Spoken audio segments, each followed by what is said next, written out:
Next on Pink Elephant Foxtrot, Culture Crunch.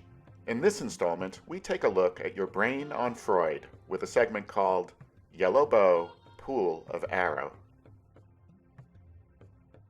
Love looks not with the eyes, but with the mind, and therefore is winged Cupid painted blind. When a guy in the sky shoots a spear at your thigh, that's amore, to Dean Martin and Roman culture, or Oshun in Nigerian culture, or Parvati in Hindu culture, or Eros in Greek culture, or Hathor in Egyptian culture.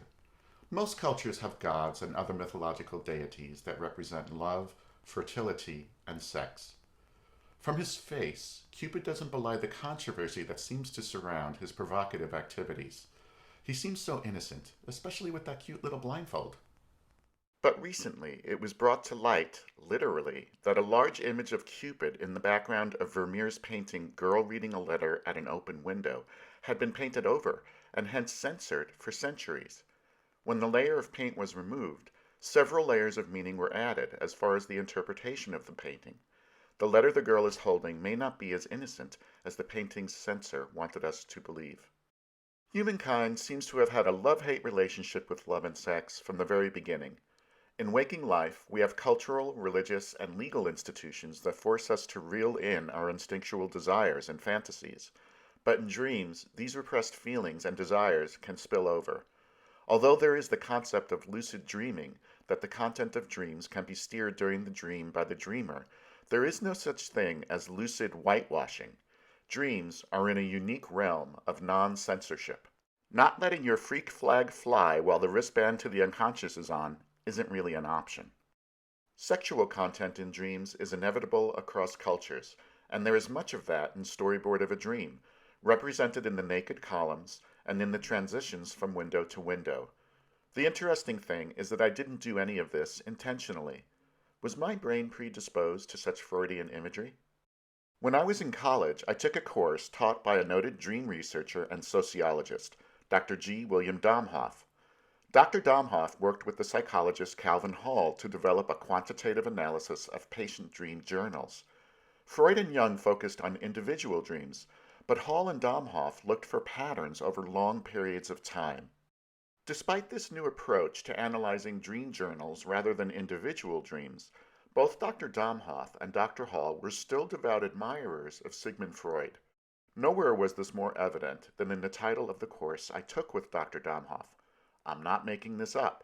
The course was called The Oedipal Animal. Dr. Domhoff had us keep a journal in which we were to interpret our daily lives with an eye towards Freudian symbolism and imagery. On the one hand, it was very instructive to see how Freud viewed the world, but in the end, it made me side with Jung, who was Freud's heir apparent until their relationship fractured along the following lines. Jung disagreed with Freud and believed that not everything in dreams is sexual or wish fulfillment, except when it is.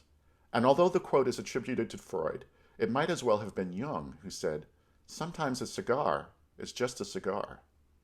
As the course progressed, I became increasingly frustrated by Dr. Domhoff's journal assignments. It was like being forced to wear a pair of glasses that only allowed in a narrow spectrum of light. For our final paper, I was allowed to choose my own topic, and by that point, I was so full of Freud that I thought, "You want imagery, buddy? I've got your imagery." I could easily have chosen Wagner's Die Walküre with its incestuous affair between fraternal twins. Not disturbing enough. I wanted something that would reflect that narrow beam of Freud right back at Dr. Domhoff so brightly it would torch his subconscious, like he had torched mine. I needed an opera, but something contemporary, and in English. The Lamb Lies Down on Broadway by Genesis was the only way to go. Not only is Peter Gabriel's story and lyrics chock full of disturbing Freudian imagery, the fact that it is music-driven detours straight to that nerve located past the twilight zone. My paper succeeded and then some. In fact, it became a little like the plot line from The Producers. I had chosen something so crazy it came full circle.